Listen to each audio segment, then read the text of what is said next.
live Sunday night. God bless you all. We'll give everyone a few minutes to join us. It is Sunday. Hope you have had time to spend with Jesus.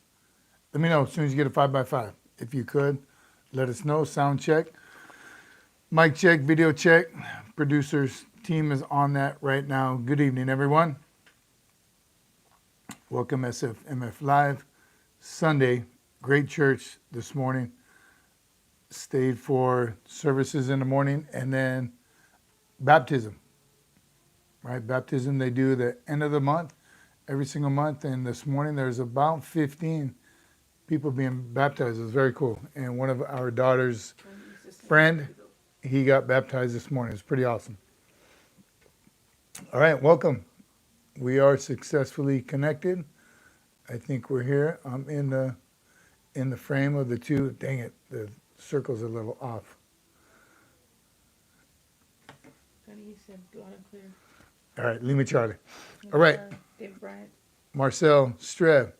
Hey, what's going on, Sergeant? Not too much. Marcel. Good evening, everyone, and welcome. It is Sunday. We had a whole week off, right? Every other Wednesday. So this coming Wednesday, 30 April, the end of the month, we'll do another live right here. Great topics. We'll give everyone a few minutes to join us, but some great topics tonight. Looking forward to it. Then East. Baptized my daughter in our home church in Texas on Easter. Awesome. That is pretty amazing. So far, I got water baptized in the ocean, in Pacific Ocean in Hawaii. It was pretty awesome. The whole family was there. And then CC number 4 just got baptized last month here at this church. It was pretty amazing. So a couple more. It's awesome. It really is truly a invigorating feeling if you've never done it. Look into it. All right, cool. I like the American sergeants. My respect for your job. Thank you, Marcel. And where are you watching us from, Marcel? How do they do it in your country? I see a clover leaf, if that's a hint. Jordan Hammond. Good evening, SFMF. I always feel motivated when I'm watching your live streams. Awesome. Appreciate it. That's what we're here for. The community, the teamwork. We had a lot of great comments over the last couple weeks, and we're going to talk about some. Still got some doubting Thomases, some naysayers, or just people that are just way too unhappy in their own life. Well, that's a hot one. Drinking coffee, Sunday night. Here we are, live. Let's go. Let's get into this. Doc Holliday, everyone. JO83, yes, big unit. JO83. Shout out to JD Vance, yes, everyone. Semper Fi to JD. Kevin. Jared, I'm not sure I approve of your coffee color, though. That's foo-foo. You know I drink some foo-foo coffee, Jared. That's what happens when you get older. No sugar, just creamer. Got to have that vanilla creamer. If the producer doesn't use all my creamer, and I got to find something else. No problem. I'm from Germany. All right, Marcel from Germany. Thanks for joining us. And I have American colleagues. He came from Florida. All right. Well, thanks for joining us all the way from Germany. Get some. JN, USMC.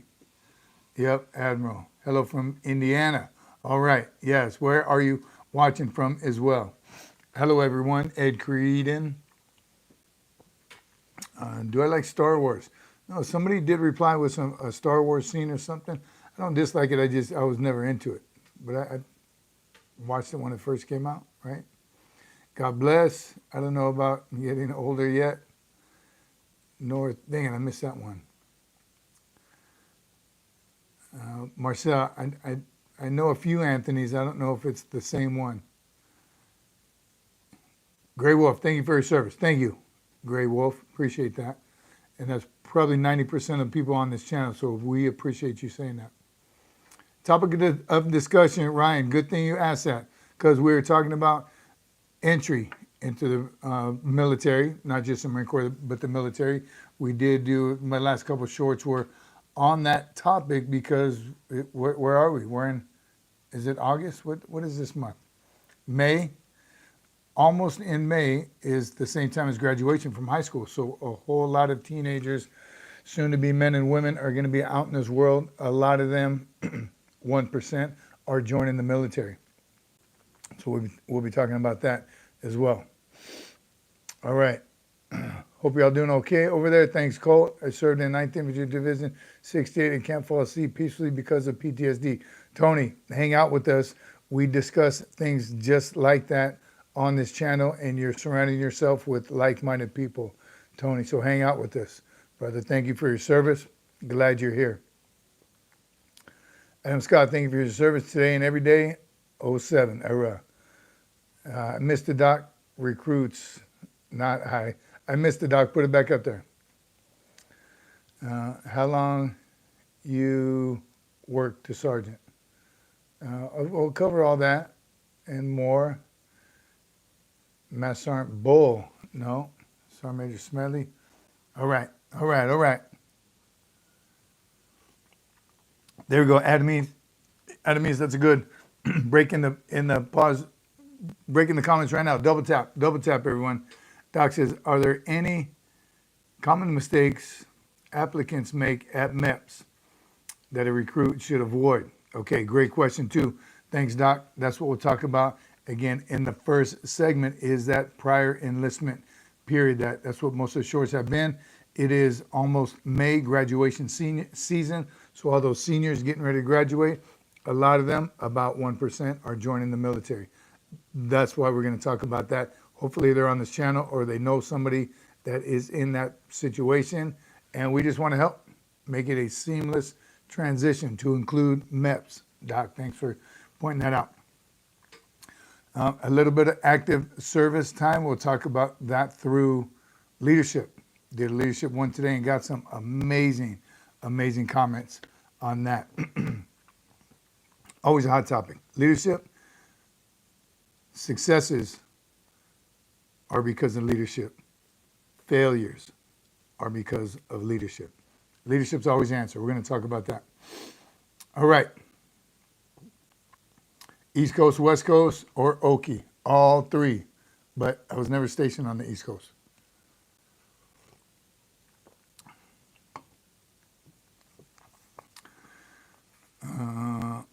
What is the God of War? Let's hear it, Braylon. Some may not know what MEPS stands for. Absolutely, Jared. Did you watch my short, Jared? Because I said it in the short. But yes, you're 100% right. We're going to discuss all that. And then finally end up with, again, a little bit of transition. Your exit strategy. Getting out, whether you do 4 years or 40 plus, who knows, as long as they let you stay in. And maybe something new in the recruiting business, if the producer lets us talk about it. But that's it. Again, that's the show. We're going to bust through a couple hours of that. Keep commenting, like and subscribe, double tap. Thank you to the members. We'll talk about the merch at the end. I normally forget, but we'll definitely talk about the merch, show you a couple items. And remember, next live is Wednesday, 30 April, last day of April. All right, roll call. Let's see who is here real quick. Look, from Canada. All right, Adventures. Tony, some nights I can't sleep because I can hear heavy combat and I can recognize the voices and can smell. Yes, again, Tony, hang out with us and you'll see some like-minded people on this channel in this community. Tats wants to join. How's it going, Sergeant Major? Says Sam, I was curious if you had chance before to meet Arlie Ermy, right? We saw him in Okinawa. Nathan from Kentucky. Yeehaw. Good to see you, Nathan. Doc from Cali. Say, ayo, USMC vet, good to see you. What's your plan to be rich? What do you have to be rich for? I remember you from Paris Island. I had you gripping the sheets and biting your pillow. You were a drone circuit at Paris Island because I wasn't there. Okay. Yeah, everybody to Pogus. Yeah. MEPS. Where's the band? Where's the band hammers at? We got some people that are unhappy with their lives and they want to share them with us. Michigan, Jared. All right. Been to Michigan a couple times. What'd I say? Jared. Oh, Jordan. Jordan and Jared. Yes, Jared's old. That's how I remember the two.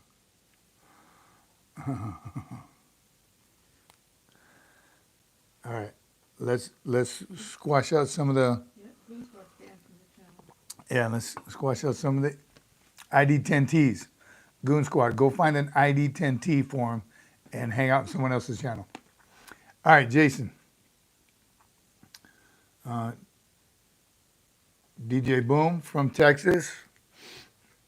Doc Holliday says MEPS is maybe eventually pick a service.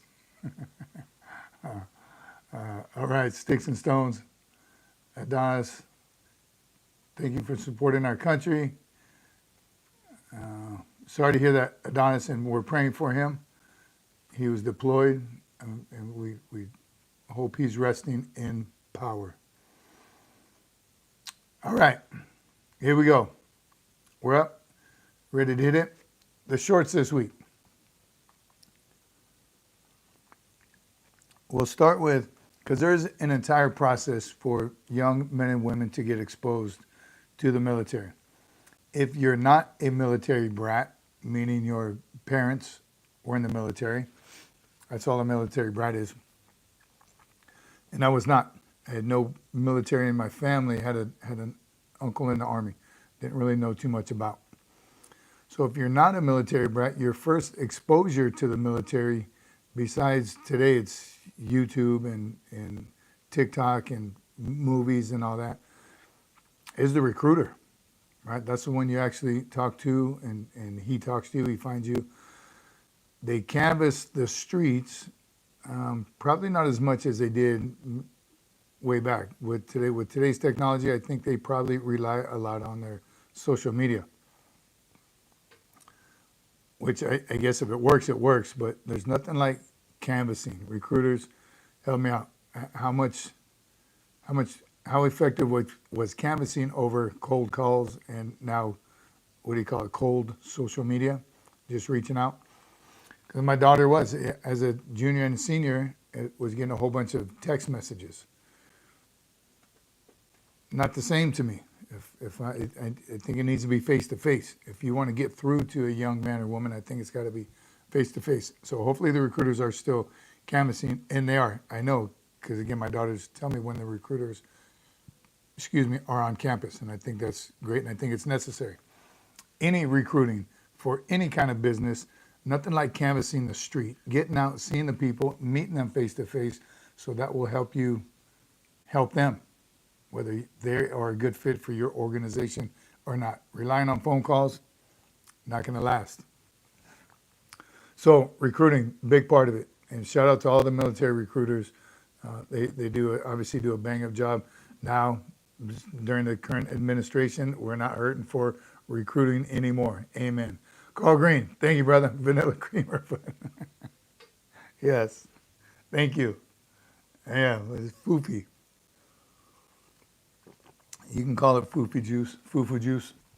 Yes, I do like it like that. All right, appreciate it, Carl.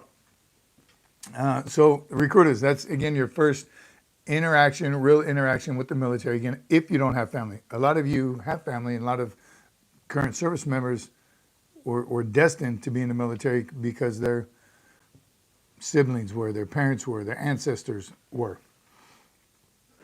which could help or hinder, right, depending on what kind of childhood they had. If they are tired of being a military brat and tired of that lifestyle, then they may not.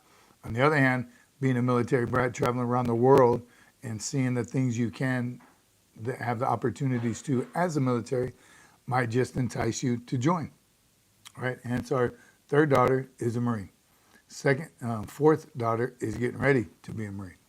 So it can go both ways, which is very cool. So it's what you make of it and what you think of it. But again, that recruiter is the first person. So that's what we talked about. I did, one of the shorts was, is it too late? Right? And the recruiter definitely wants you to believe. He's not going to lie to you, recruiters. But once you sign a bunch of stuff with the recruiter, it feels like it's final. And then when you go to MEPS, right, the Military Entrance Processing Center, MEPS, for all branches of service. Military Entrance Processing Center is MEPS. And someone had a quote in there, I think from the 60s or 70s, a comment. He said it was called something different back then. Same idea, right? Except they just put them on trains and took them to the MEPS station. And it was a little stressful back then, even when I went in. MEPS was just like the beginning of your stress fest, being yelled at and herded around and hurry up and wait, stand in this line, move, stand in this line, move, stand in that line. It's a lot more calm and collected now. The business, you're taking care of business. MEPS follows up or confirms all the things that your recruiter have been working with you for months, right? Weeks, sometimes months of your ASVAB score. They confirm your OC fields specialty, O3XX. They confirm medical, dental. You even take the oath of enlistment on your first visit to MEPS, typically. Some of you might have something you got to clear up with MEPS here and there, but typically 2 trips to MEPS. That's it, 2. The first one, all that stuff is confirmed. You're happy with it all. Your recruiter's happy with it all. You sign, you take your oath of enlistment. Kind of cool. And then the night before you ship out, typically, again, most locations, there's more recruiter stations than there are MEPS. Right? MEPS will have one central location. In Hawaii, there's one MEPS for all of Hawaii. So all the other islands have to fly over to Oahu for the MEPS station. I'm sure Texas probably has a couple because it's so big. California, same. So there's a central location for MEPS. The second time you go, you're getting ready to ship out. And yes, your family can go. They watch you swear in with all the other men and women swearing in to go to their branches of service. But that very next morning, again, depending on location, you might stay near the MEPS, you might stay at a hotel near the airport. Every state is different. That next morning, you get on a bus, get in a van, go to the airport, get on a bus or get in a van, and go right to that training facility, whatever it may be. So it's pretty intense. That's like the last goodbye if you take your soon-to-be Marine, you taking your daughter or son to MEPS. That's it. Once you leave MEPS that night, they gone. They're going to train the next day or next couple of days. Then they're off. They go to boot camp. We talked a little bit about the first week of boot camp. Depending on when you get there, it takes a week to form an entire company. I'm talking Marine Corps, MCRD, San Diego specific. I hadn't been anywhere else. So help us out in the comments if you did something other than that. But that first week is forming. That's forming week where you get there, reconfirm. You do the moment of truth where you swear one more time that my records are correct. I'm not a felon. I'm ready to train to be a United States Marine. You even do that again. You swear in again at MCRD? I can't even remember now. That's when it becomes too late. Once you're there, you're swearing, you're on the yellow footprints, you get all your stuff, then it's a process. And someone said, no, you can still get out. You absolutely can. There are ways, and it does happen, but not a way that you want to have on the rest of your record for the rest of your life, the rest of your mind for the rest of your life. Once you get down there and start training, go for it. Go through with it. Don't quit. Don't be a quitter. Start what you finished. If it's not for you, at the end of your enlistment, then get out. But never quit or give up. It's gonna be a culture shock, and it's gonna be tough. But never quit or give up. Another short was, we talked about the ASVAB. Taking the ASVAB, the scores 1, 2. I think we even talked about it last Sunday. But that's interesting as well. Again, study for the ASVAB. Study for the ASVAB, get a good score. That will open up the jobs that will be available to you. And then pick that occupational field that you absolutely want. I don't want to say it's that easy, but it is. Study, get a good score, take it early, juniors. Take it again, study, take it again to improve your score, use your high score, obviously, and get the job that you really want. Those are the ones that we were talking about this week, because it is, again, end of the school year. Seniors, congratulations to all you getting ready to graduate. Proms are happening recently, soon, if not already. Grad parties are going to be happening, and a lot of you will be shipping off. So good luck and Godspeed. Let us know, those of you who are leaving soon, and definitely come back. Let us know how it went, because it's what we talk about here. We want to make it easier for the guy or girl behind you, so they don't have to learn the hard way. So let us know. All right. What's happening over here? Doc says, buddy check. Has anybody heard from Menachem? He's been on some comments, Doc. Thanks for asking. I've seen him in some comments, but he hasn't been on the live. I don't see him here tonight. He's been busy. He's getting ready to, he has a MEPS story, so hopefully he can join us later. He's getting ready to be an Army officer chaplain. So he's going through probably a little bit different for the officer route than the enlisted, especially for MEPS. Yes, and do we have Priscilla? I trained with Aussies back in the early 90s. How about John McJunkin and crew? Anybody seen him yet?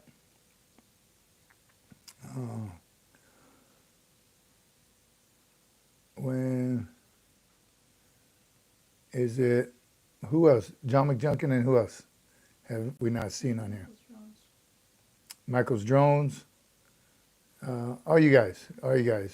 And I mean, let's real quick do a prayer request for everyone. Just a shout out, prayer for everyone. We still have our buddy, I talked about him a couple times, John Brown. He was with Lake Cookie and I, Robles. We had a tight bond, the four of us, our first enlistment. We all did our first enlistment together, Okinawa. Some crazy times as a PFC and Lance Corporal, and then for Lake Cookie, Lance Corporal again, and then PFC again, and then private again. Some good times, but our good friend John Brown still needs our prayers. So please, if you could, when you're praying tonight, throw John Brown in there. His wife, they're struggling. Any of you still struggling, please let us know, but know that the SFMF family prays for every single one of you, and God bless you all. Make it a good week.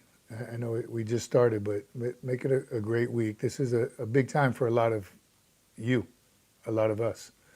Kids going off to college, kids going off to the military. So tough on the parents too.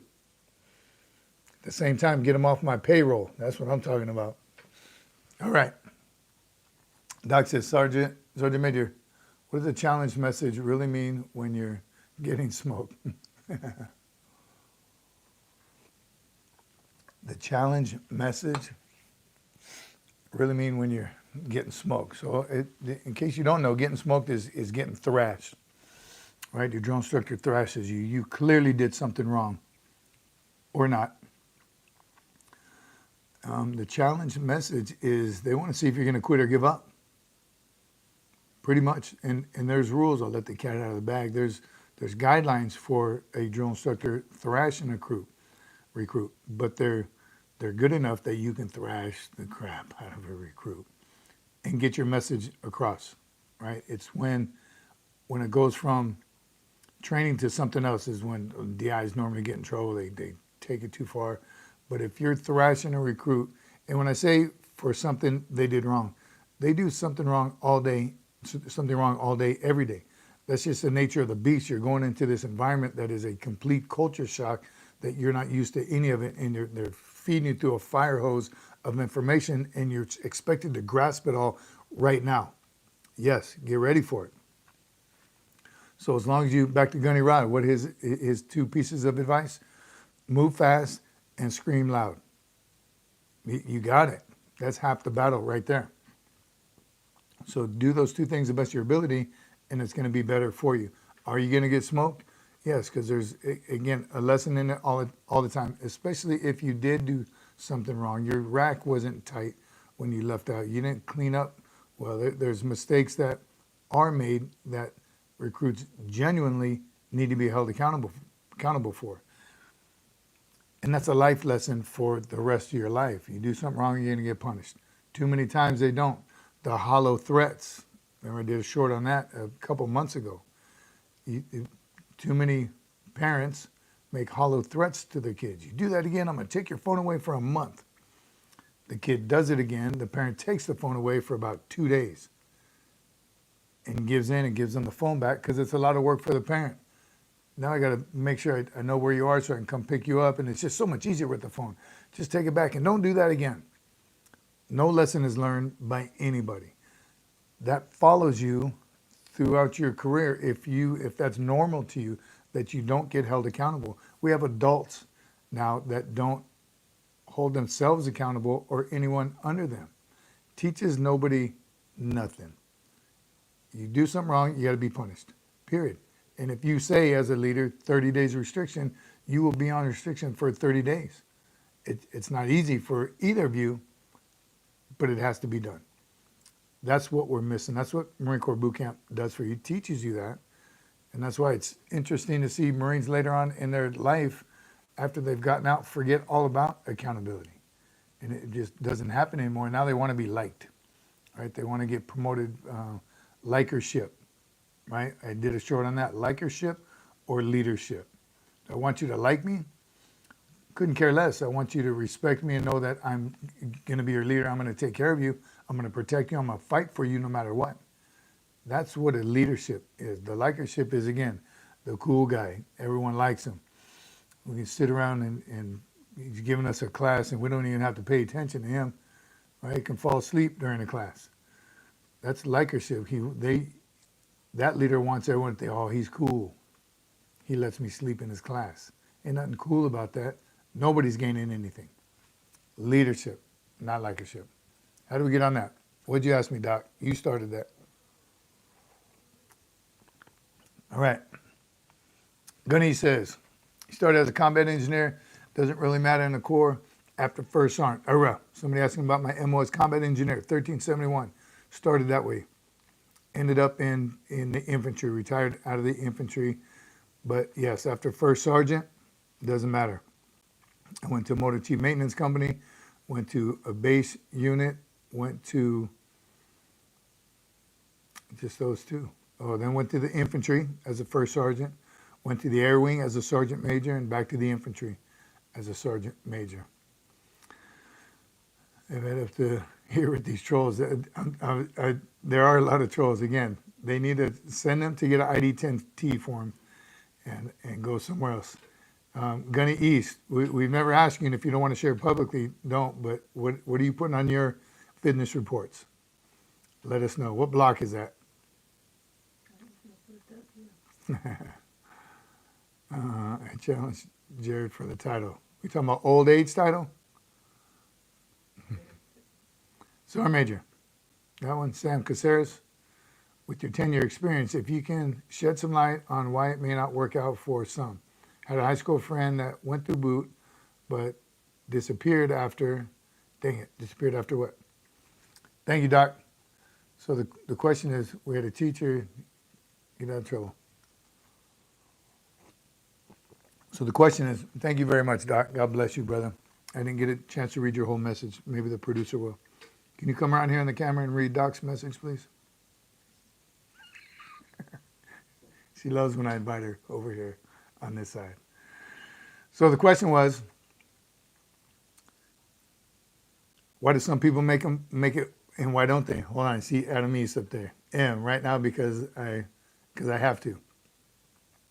And may keep it that way. Good on you, brother. That's you. He wants to be Master Guns. Yeah. I say W for warrant. Oh, she said W. She said a W or an M, a master sergeant or a warrant officer. Good idea. All right. So again, back to the question, why do some people make it and some don't? We've all if you know, you know. If you've been there, and that's all the branches of service, why do some kids just not make it? And from being a drone instructor, mostly physical fitness, and then physical. They get injured somehow or some way. Those are the ones that you see you lose the most, and you don't really track them. Maybe they do nowadays with technology, but back when I was a drone instructor, we didn't track them. Once we dropped them for whatever reason, medical, they were out.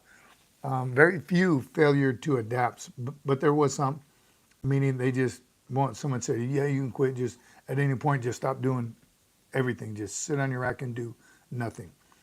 Yes, that will get you out eventually, but not the right way, of course, and it's a completely long process, and it will stay on your record. I don't know how long. Don't quote me on that. Will you be able to join another branch of service?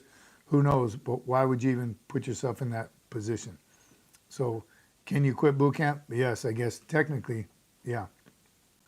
Again, medical, number one, I think, and I don't know the stats, just from what I can remember as a drone instructor. And then the failure to adapt were very few, but there was some. And then failed training, fail the rifle range, fail swim qual. Those are automatic drop to the company behind you in training. And I believe they get a second chance there, and maybe drop one more time, depending on how long. I don't know how many chances they give you, but if you cannot qual with the rifle, you cannot pass swim qual and pass a PFT, you ain't gonna be a Marine. That's when they send you to the Army. Hurrah. So I think those are the biggest reasons why someone would go to boot camp unprepared. You got to look at the recruiter, right? The recruiter to take some of the responsibility, but not all, because you as an individual, it's up to you whether you make it or not, mentally and physically. And some may not have a whole lot of time to prepare, but then it kind of makes you wonder, well, she should have been in some sort of shape prior to even going at all, because boot camp will get you. You can go there out of shape if you make the minimums, and you're going to improve no matter what.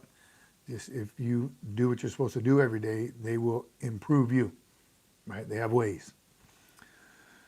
So I can't think of any pinpoint one reason. Again, you could probably look it up on the Google and see what's the number one reason recruits fail boot camp. It'd be interesting. But I wonder why. And it makes you wonder, why'd you even come here? As a drone instructor, I'd have some of those. All right. What's USMC? He's talking trash, USMC vet. SgtMaj Cece's neck has a cut in his dress uniform, probably worn the uniform so long it's DNA. Maybe. Just those blues. I've maybe had to get a new neck sewn in maybe once or twice. New leather. I got leather on mine.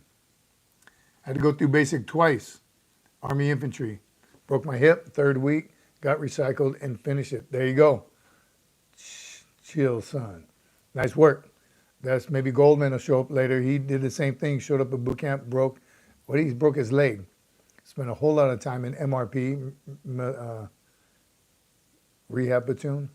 What is it? MRP? Medical rehab platoon. Spent months and months, went back to training, had issues again. He did over 11 months in boot camp, Marine Corps boot camp. Smelly Brother received 2 Medals of Honor. Does the brevet medal count as 3? What's a brevet medal? Is that another country?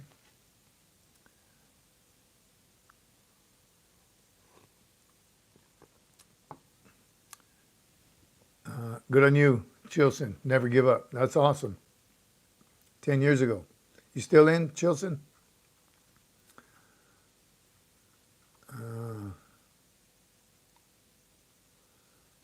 Brandon, let's talk about it. They won't talk. Well, who won't talk about moral injuries? It's all here, transparent. Any thoughts on 1.9 or 2.8? I served with 2.8 in combat, not 1.9, The Walking Dead, or that's 2.9. Never served with 1.9. Served with 2.8 alongside 2.8. Awesome sergeant major they had over there. They had a pretty rough area on my first deployment to Afghanistan. Yeah. Thank you, B. James. Spider-Man subscribed to our channel. Awesome. Lay Cookie, I'd like to think giving up on is the main cause. You can push through. Lay Cookie, good to see you. I think giving up too, but even I don't know how many actually left boot camp because of giving up. Probably 98% of them give up the first couple days once or twice throughout, and some all the way throughout boot camp. But it's not something you can just drop from the Marines aren't going to let you go because you give up. It's those ones that are persistent and just flat out can't do it. I think they may have something mentally wrong upstairs, if you know what I mean. I don't know why. It's because it is tough. It's the toughest boot camp, undisputed, not talking trash. It's the hardest one. So you definitely have to be a special kind of person to volunteer for it in the first place and then to power through. Absolutely. Hands down, you got to give it to the men and women that do complete it. So I think the ones that even want to give up all the way through all 3 months and still make it, that's not how they, I don't think that's the number one way they get out. Right? There's other contributing factors, but they absolutely do want to quit. Queen, we're talking about the military. Ins and outs, lessons learned, better ways to do things, improving 1% better every day. And boot camp's an easy one to talk about. Does Marines eat crayons? Rachel, it's do Marines eat crayons? And you capitalize Marines. And yes, we do. We love them crayons. Red was my favorite. Taste of blood. I think green, still between green and red. Trying to decide. They're both good. Sometimes I'll mix them together. Ask away, Rachel. That's what I'm saying. Let's hear it. It's 8% of the living us population that earns a title. 8% burnout. Does that include? It obviously includes prior service, right? Retirees and all that. Because actively, it's less than 1%. Hello from Washington. What up, G? Where you from? I was born MCRD, San Diego. Originally from California. No, 0.8%. Yes, okay, there you go. That makes more sense. So that's active duty. Yes, less than 1%. Thanks, Bernard. Less than 1% serves our country. Jesus is King of Kings, Jesse. Amen. Why does Marines eat crayons? Rachel, it's why do Marines eat crayons, and you capitalize Marines, please. Green crayons don't do what green M&Ms do, Jared.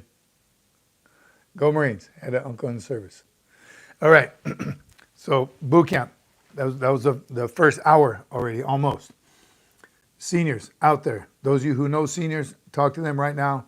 If they're talking about joining one of the service, give them everything you got. Here's what the biggest question I always get from most teenagers is, why officer or enlisted? Why not go to college, get my degree, get a commission, and become an officer? And then it always comes back to, why didn't I ever become an officer? So here's what I tell them 100% of the time. I'll give you an enlisted reason, but that's going to be completely biased to the enlisted side of the house. No regrets. I wouldn't do it any other way than I did it. Stayed enlisted my entire career. And I'll tell you why. What I recommend you do for the officer side is to talk to officers and get their side, and why did they choose officers, why they go to college, get a degree, and go that route. Or even the ones, even better, the green to gold. The ones do enlist and they spend some time as enlisted and then convert over to officer, either commissioned or warrant officer. So many, many different avenues of which way to go. And again, you have to decide that. What is it you want to get out of the military? Why did you join? I joined because I had no direction whatsoever. I didn't know what I was doing, period. The short version of why I joined. Some people have been planning it out for years, right? CC number 4, Annie Benani, she better get on here in a minute. We're going to talk about her, but she has been planning this for a couple of years. Well, or just 2 years, really. And that's what she decided. Wants to go to college, get a commission, become a Marine officer. That's after living with an enlisted Marine her entire life, right? CC number 3, where you at USMC Cece, enlisted, with plans of maybe becoming an officer later.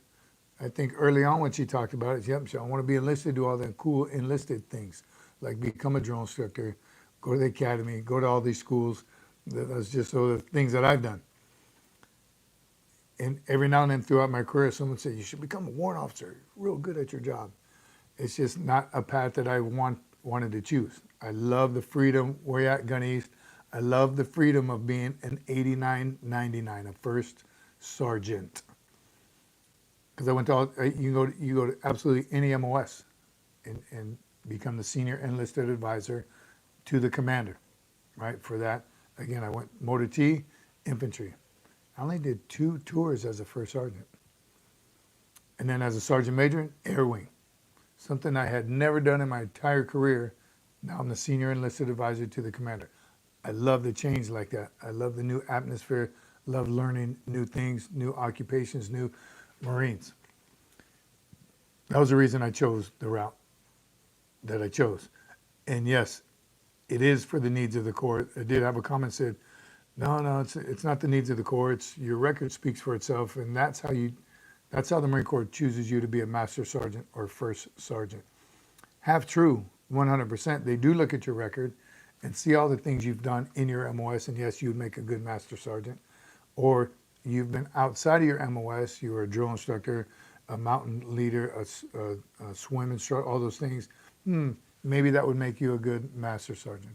But it is 1,000% up to the needs of the Corps. Ever.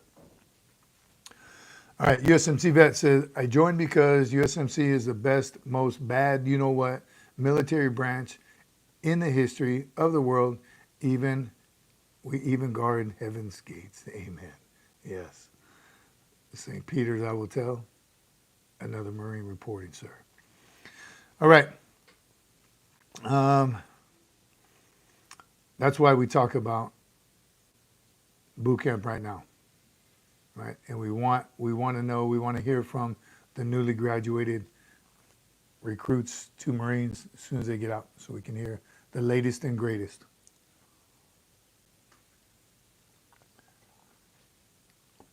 Someone just asked, is co-ed boot camp better for the Corps? So it's not co-ed. They just train on the same depot. So same thing they've done in Parris Island for, I don't know how long, however, Parris Island's been there the longest, right? A couple 100 years. And then when females added, so they just train on the same facility. It's not co-ed. They don't live in the same barracks. They do the same training. So are you asking, would it be, if it is co-ed boot camp, would it be better? I don't think so. Jerry, like, no, co-ed boot camp is a terrible idea. I think so as well. It's just unnecessary. There's no need for it. They train on the same depot. I don't see a problem with that. But it's not co-ed. What questions are there about boot camp? I graduated PI about 5 months ago. All right, Alex Newmile. Let's see, 5 months ago, congratulations. First of all, welcome to the Corps. Let's see, why'd you join the Marine Corps? How about that? We'll give Alex a minute. And that's the biggest one. Why'd you choose? I think I did a short on that too. Why'd you choose the branch of service that you chose? Right? I think I just titled it, Why'd you choose Marines? Well, why'd you choose? Why do kids choose the route that they choose? A lot of it's, well, my dad was in the Army, my grandpa was in the Army, so I'm going to be an Army, right? Legacy, which is great. Or just the opposite. My whole family's Air Force. That's why I'm going to be a Marine. So it can go one way or the other. Vibo, Xavier's going to Parris Island, May 20. That's right around the corner. I'm telling you, this is graduation time. Are you just newly graduating, Xavier? And what made you choose? What made you choose Marines? Haley, repeat your question, please. Haley, I'll look for it too. Carl, please. Alex says, Sergeant Major, I joined for a challenge, family legacy, and a stable way to start life. Good on you, Alex. There you go. Just starting out, that's beautiful and perfect, and get after it. 1% better every day. Hang out with us in the channel as much as you can so we can get the latest and greatest. That'd be great. So nobody else needs to learn the hard way. What did you learn, Alex? What would you have done different prior to boot camp? How about that? How would you have prepared a little better? How long did you have to prepare, and would you have done anything different? All right, Dave Ryan says, no way, we had too much midnight delight in Fort McClellan. Women in the same barracks. Wow, they're in the same barracks? Army trains them, they live in the same barracks? All right, note from the producer right there. Support your local veteran-owned businesses. Mike Lay Cookie is on the walls behind me. See the Semper Fi, my friend, the American flag? I don't know if I pointed the right when I said it. That's some quality work right there. Look them up, ancmetalworks.com. Mention SFMF for 10% discount. Thanks, Mike. Appreciate you. USMC Vet says his family served in every branch since the Revolution, 1776. Look at you. That's why you got to carry it on. Carry on the legacy. My mom was a Marine 51 to 53. Going to Marines was my rebellion. Mom got the last laugh on that one. So you did join, Si. Good on you. Well, Xavier says, it's a long journey for me. I was 380 pounds 1 year ago, went down to 233. Really want it. Awesome. Man, look at you. That's huge. A huge loss is what that is. In a good way. Man, good on you. And how'd you do it? Diet and exercise. That's awesome. Keep getting after it. Good question. Can you join the military with dental implants? Wow, what a great question. I think if there's no more work that needs to be done on them, I don't know. That's a great question for MEPS, your recruiter. Ask your recruiter. He or she will definitely be able to tell you. Great question, though. I don't see why. Obviously, something like braces where they need constant maintenance, no, you have to get them off before you go. Something like that. But if they're done working on them, you should be good to go. All right. What's the one thing you regret not doing in the Marine Corps that you would recommend any Marine to do? Wavy, great question.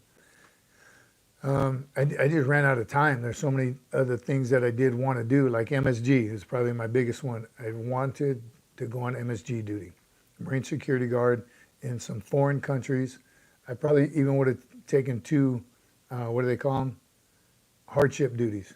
Just I wanted to go to another foreign country that I had never been to and learn about it. There's the one thing, again, just never lined up timing-wise. Nothing. I can't think of anything else that I regret I didn't have a chance to do. Because you got to be aggressive. You got to go after those schools that you want to go to. Maybe some more schooling. I would have got my degree while I was active duty. Right, I worked on it a little bit, not enough. It's kind of a regret. I got it after, which made no sense, but I still did. But MSG is probably the number one. So if that's something you're interested in, start hitting it early because there's rank associated with dependents, and there's just find out the requirements when you go for it. If that's something you want to do. Great question, Wavy. Appreciate that. All right.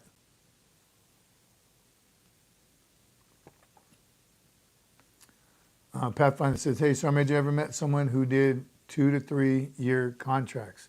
I don't think they do that anymore. I think they did way back. They would do, I think 2-year contracts were common. 6-year contracts were common when I came in. That was the contract corporal. I don't think we found out they don't do those anymore. 2 or 3 year re-enlistments happen, but I don't think initial contracts.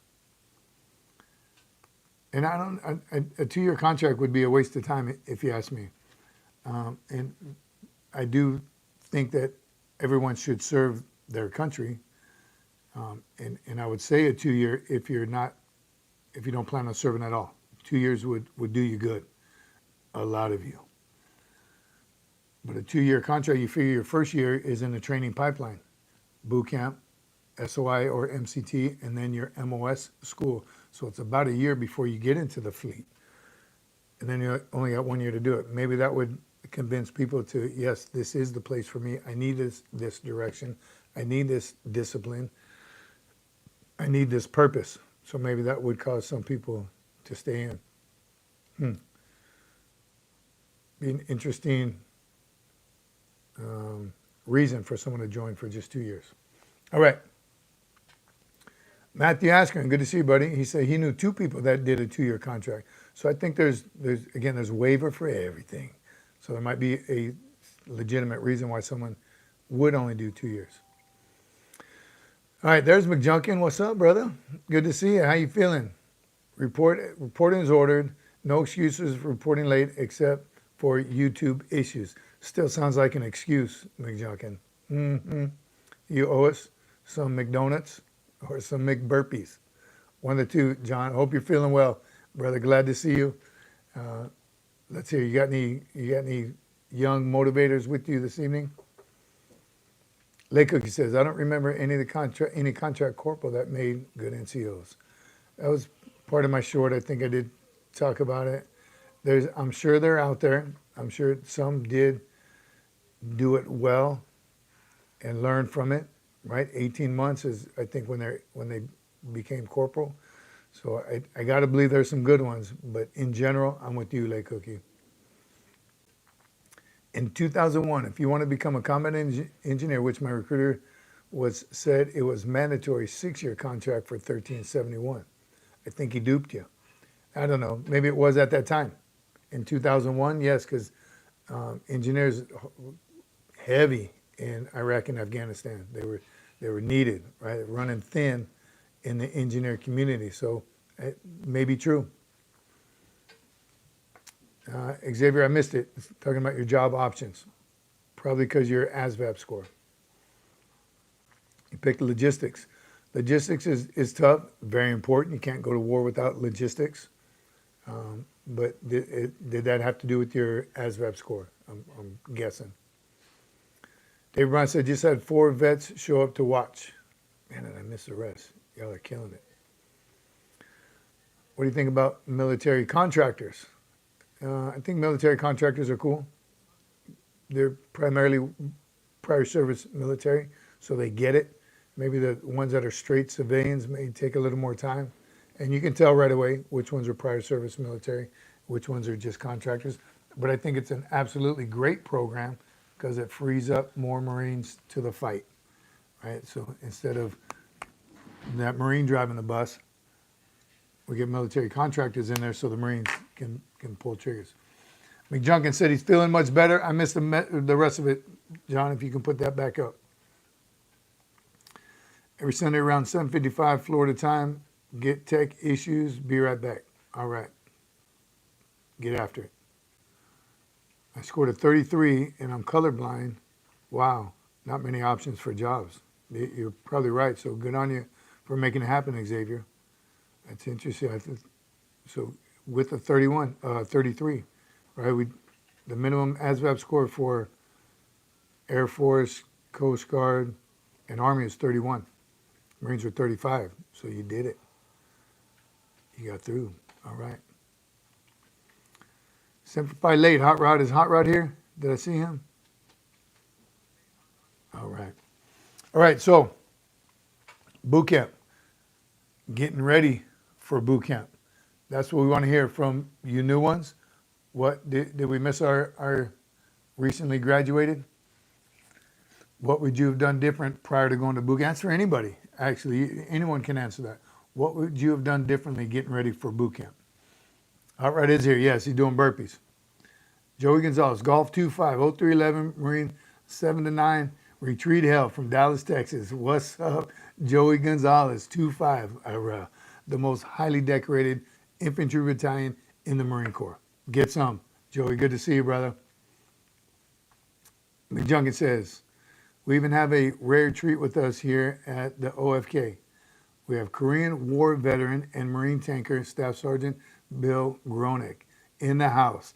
Wow, lucky you guys. Let's. Can you, anyone have a question for a Korean War veteran and a Marine tanker?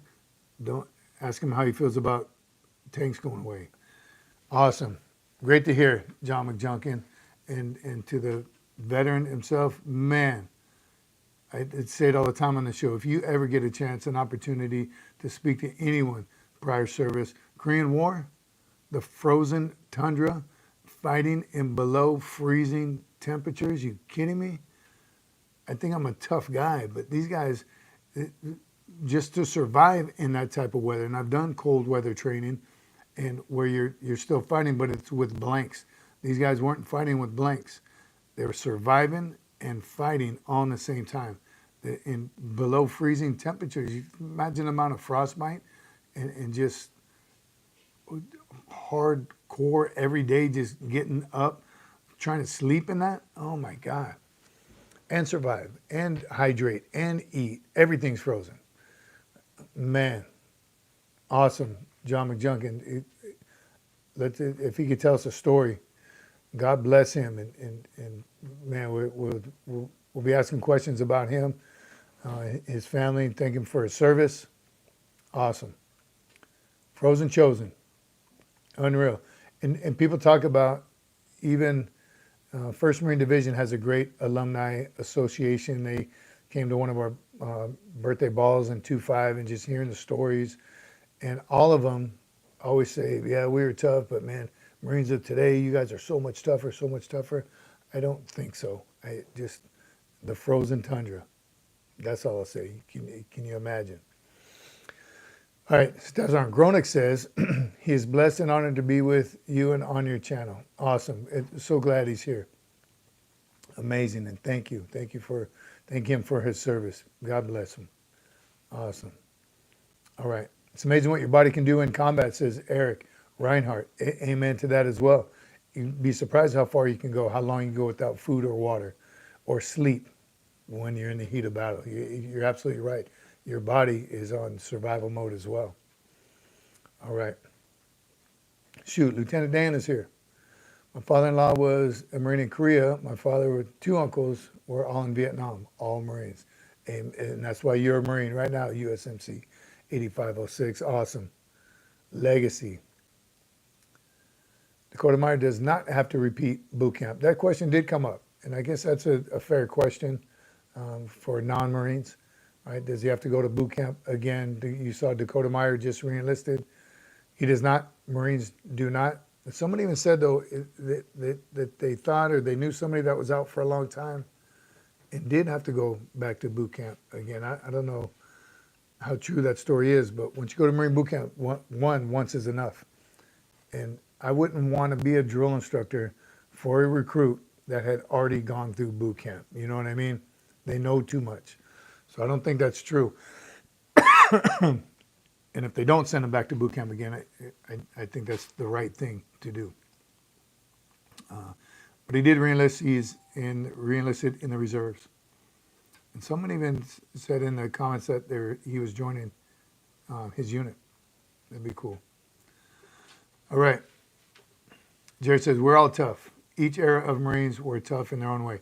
That's how I feel, Jared. I absolutely do. Excuse me. Different battlefield, different era. Different leadership styles, different weapons systems, different gear. I think about that for the Korean War vets with wool socks and a wool blanket and not the high-speed boots that we have today and the Gore-Tex and all that. All right, yeah, I think there's some tough mamma jammas back then. So yes, once is enough, definitely. And again, I wouldn't want to be a drill instructor to have someone go through boot camp that already not only had gone through boot camp, had been to combat, had received the Medal of Honor, and now back to boot camp. Nope. Stefan Gronick enlisted in May of 1949 at the tender age of 17. Hurrah. He's got chicken skin. He was in MCRD San Diego, California, Camp Pendleton, Hollywood Marine era. His division was the first to get deployed to Korea in 1950. Man, awesome. What a legend. Awesome. Make sure you get tons of pictures with him, John, you and all the crew. Amazing, and God bless him.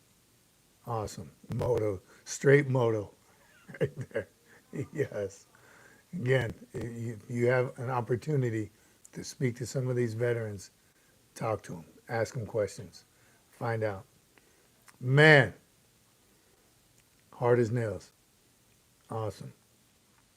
So, waiting for our newly graduated Marine to tell us what he would do different. But until then, He said he would do oh, he did pull-ups? Oh, did I miss it? Oh, he would have done more pull-ups prior to going to boot camp. Remember, mentally tough and physically fit, because you do thousands of pull-ups in boot camp, and that's how you get measured right off the bat, physical fitness. Joey? Joey G says, do you still stay in contact with Gunny Glass and Sergeant Major Jordan? When were you in Golf 2-5? I haven't heard from now Sergeant Major Glass in a very long time, and he's got to be retired by now. He was right behind me a couple of years, but he did get promoted to Sergeant, all the way to Sergeant Major. He's awesome, awesome Marine, the best company gunny I ever had. And Sergeant Major Jordan, I think he retired shortly after 2-5 as well. Did one more tour. His wife was a first sergeant. I think she got promoted, and the two of them retired. But I haven't. I was in Golf 2-5. Let me ask the producer, when was I there? 05 to 07? 05, 08? Yeah, 2005. Right out of Okinawa. 06. 05 to 07. 05 to 07. January 08. January 08. 05 to January 08. All right, left Okinawa as a first sergeant right to 2-5. That round. Loved it. Absolutely loved being in 5th Marines. If you have thin skin, join another branch of service. That's another great piece of advice right there, David Bryant. If you have thin skin, join another service. Absolutely. You're going to be destroyed mentally, of course, physically. You got to learn to know that it's all for training purposes. There's a reason behind everything the drill instructor does. Everything. Rare occasion that it's not, that drill instructor is not going to last very long. So everything they do, when they have you sit crisscross applesauce, your legs crossed in the classroom for hours, there's a purpose behind it. A little bit of hazing, just kidding. It's for a purpose. It's for 6 weeks later when you're sitting on the rifle range, sitting in that same position, it's now comfortable because you've been sitting in it for hours on end with your legs falling asleep, your feet falling asleep. It's uncomfortable the first couple weeks, but then it becomes comfortable. You get up on the range, boom, shoot that expert. So there's a purpose behind everything that the drill instructors do. Embrace it. 0311 in Okinawa, Japan. Diesel Brothers. Awesome. 0311 Infantry, you made it. Are you in Okinawa on a UDP? You must be on a UDP. Awesome. Enjoy. Get out and see Okinawa. Don't get, not just the bars, not just drinking. Go to the gyms and explore the island. There's tons of history in Okinawa. Go to the tunnels. Go to any World War II site that you possibly can. Pretty humbling, some of the stuff that you'll see there, some of the battles. It's very, very interesting. But good on you. Enjoy Okinawa while you're there. Love it. Loved everything about it. 3rd Marine Division, 0311 Rifleman in 3rd Marine Division. So it's, again, are you guys on the MEU or are you just stationed over there? Taco rice and cheese. Yes. Cy Bernard, taco rice and cheese. Love it. Miss it. Producer makes it every now and then. Maybe we'll get her to make it again. So maybe was one of your thoughts on when did they switch to the new SIG sidearms from the Beretta? That's a great question. My last 9mm was, my last pistol was a 9mm. So when did they switch? Was it? I think I had a Beretta 9mm. They got SIGs now? I didn't even know. If they do, so it must be soon or recently. No BC or Gate 2 Street. Those don't even exist anymore, do they? Is that what you're saying? They're not there anymore? We'd be attending my graduation in May. Doc Holiday. Oh, any graduation in May. Um, yes, my daughters. Doc, is that what you mean? High school graduations? Our daughters. As we send her off to college. Have we announced that? Where is she? Is she here? Does she know where she's going yet? Somebody's old enough to be your grandpa, Diesel. Yes. And Jared, it would be, that would make you his great grandpa. Staff Sergeant Gronick started out in the infantry, was wounded 4 months into combat, got sent to stateside to 29 Palms, was told he was needed for the tanker duty. So he attended gun, I missed the very last one. Got injured in Korea 4 months in, went stateside, tanker school. Maybe he went to tanker school. Wow. They switched in 2023, says Diesel. That's why I didn't know they had 6 hours. I love to say that my pistols now are 6 hours. I got a couple of them. Boot graduation. No, Doc, oh, you know what? Maybe. We're going to be doing some traveling. Great question, Doc. We'll definitely let everyone know if we're going to be on MCRD. Well, we'll let some of you know. Producer just did one of these, and Yeah, we'll let the neighbors know. The stalker's showing up. we'll let you know. Nice OPSEC. Asking all those questions. Loose lips, sink ships. Took my annual training. Good on you. That's an MCI. Make sure you take that one. Loose lips. You want to find out anything, to watch the news. That's where you get your OPSEC from.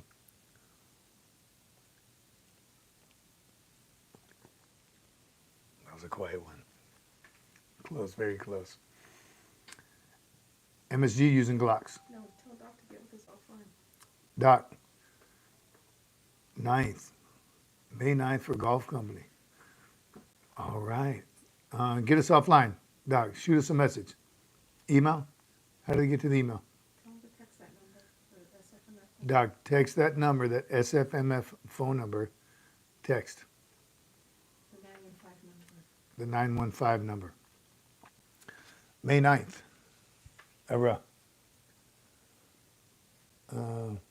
What? I might be there. My grandpa is Diesel says, my grandpa is a Vietnam veteran and my dad, Fallujah, Iraq, and same with my uncle. Awesome. Diesel, it's meant to be. Very cool. Graduation. Copy that. Yes, thanks, Doc. Absolutely. We'll check it out. I wish I had an H&K MP7. I have an H&K couple after the Corps, of course, and yes, I like those as well. Would you say the new SIG M18 is better than the Beretta 9mm? So I have a 6-hour 220 and a 226. I don't know if it's just because they're brand new. They're not as comfortable as my standard issue 9mm Beretta yet. It's just because I haven't fired them enough, maybe. I like them. They're cool. They're cool looking. One is coyote color.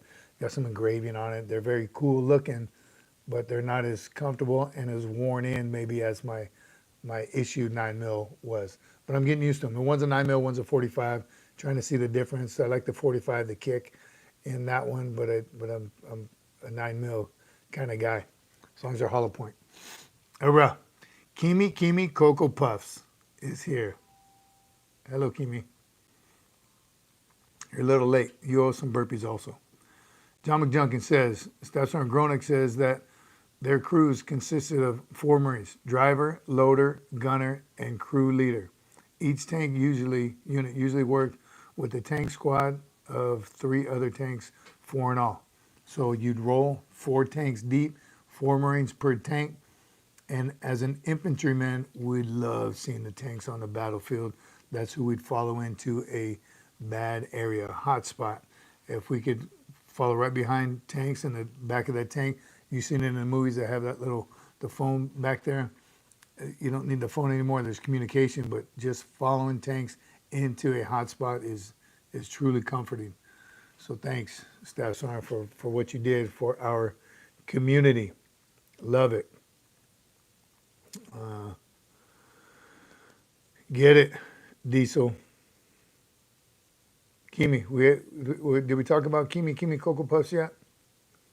Tanks are too loud for my taste. They are loud as heck, and maybe that's partly why I'm deaf today. And just hearing aid, earplugs, right? They issue them, you wear them on the range. They harp them, you got to have them on, and I 1000% agree. But there are times in combat that you're not going to have the opportunity to put hearing protection in. So it definitely does happen. Obviously, any kind of explosion that you're not expecting or know that is coming, and you can't really patrol at night, sound discipline, light discipline, with earplugs in. You got to be able to hear your fellow squad members. So there are times that that's why the right side, any veteran you see has hearing loss, it's in their right ear if they're right-handed. They shoot right-handed. And it's just a fact. So protect your hearing as much as you absolutely possibly can. It's not a good feeling. Then you get that ringing in your ear 24/7. Doc Hollis says the Marine Corps is an only branch with its own Air Force, the Marine Aviation Wing. This means Marines can fight and fly all in the same uniform, straight from the battlefield to the skies, and with the ocean. Amphibious war machines who have our own Air Force. You're right. Got it all. Absolutely. Do you know who buys our planes, though? Doc, I don't. Part of why I love the Harrier. The Harrier is pretty awesome. I know they've had some accidents and some pilots, I think, getting used to it. I think a lot of pilots in the beginning seem to be showboating or just getting used to the power of the Harrier. And then the Osprey. Same kind of issues in the very beginning, but I think it's a great piece of gear. What very little I know about aircraft, I liked both of them.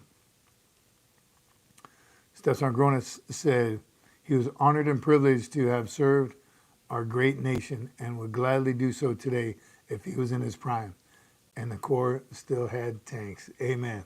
And the Corps would be blessed and honored to have him back in. You imagine that the training value of Staff Sergeant Gronick could bring to the table? Man. All right. Navy buys our aircraft?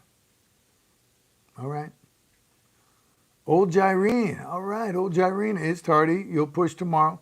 Burpees, old Gyrene. That's what we do around here. So you owe us some burpees. Good to see you, brother. How you feeling? How's everything? Glad you're here. Diesel saw a Harrier jet. A guy had a range accident. They airlifted him. Wow, Harrier accident.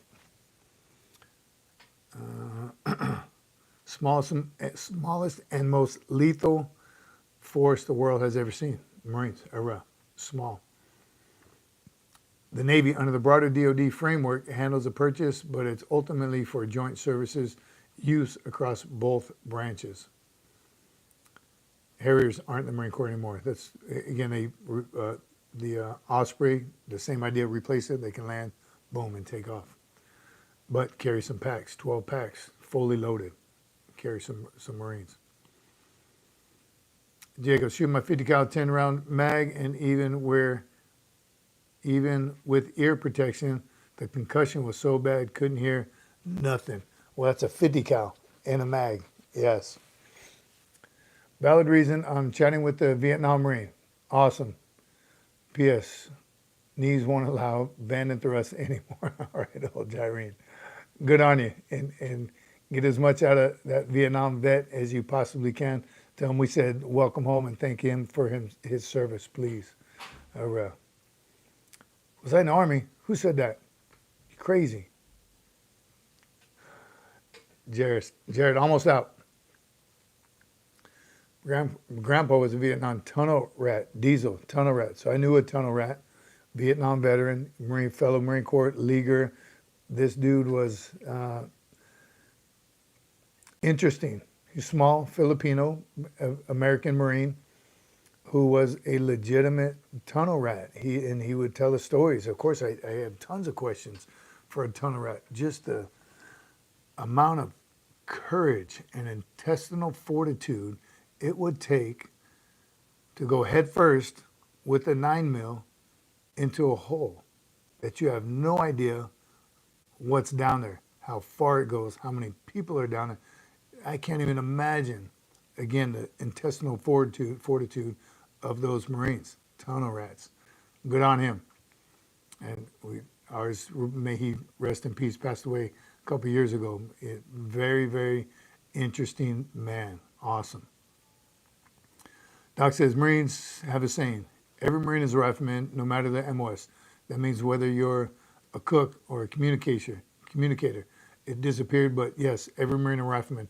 Did a post about that a while ago, over a year ago, the fact that every Marine is a rifleman.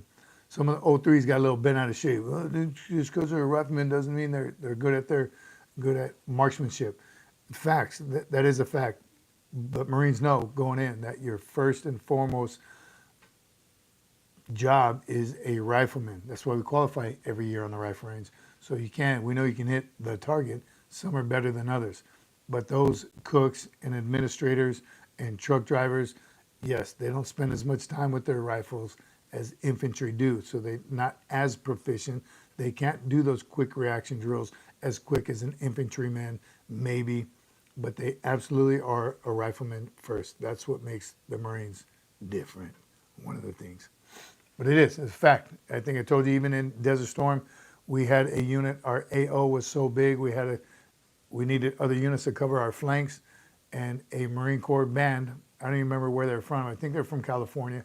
They came, they had our right flank, the entire Marine Corps band. Of course, we were joking, making fun of them, and didn't matter. They were Marines, they had weapons. They had our back. It was awesome. All right.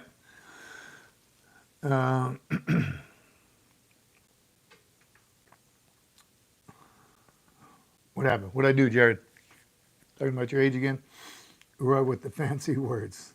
Oh, that must have been, fancy words must have been the producer. Needed some levity with all the trolls we've had tonight. Why is there so many tonight?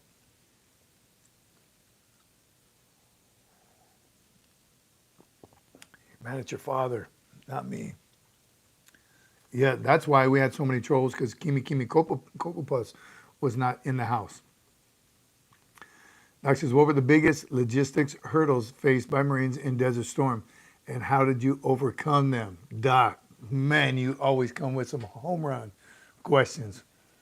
The logistical support going into Desert Storm. I was a Marine 4 or 5 years already when it started. I got a call late at night. No cell phones back then, remember?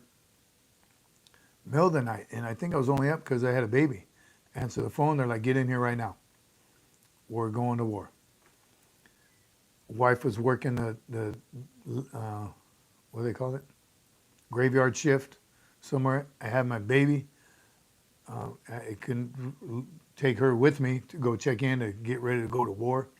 So I didn't know where our babysitter lived. I had to go find her to drop the baby off, pack my gear, and go into work.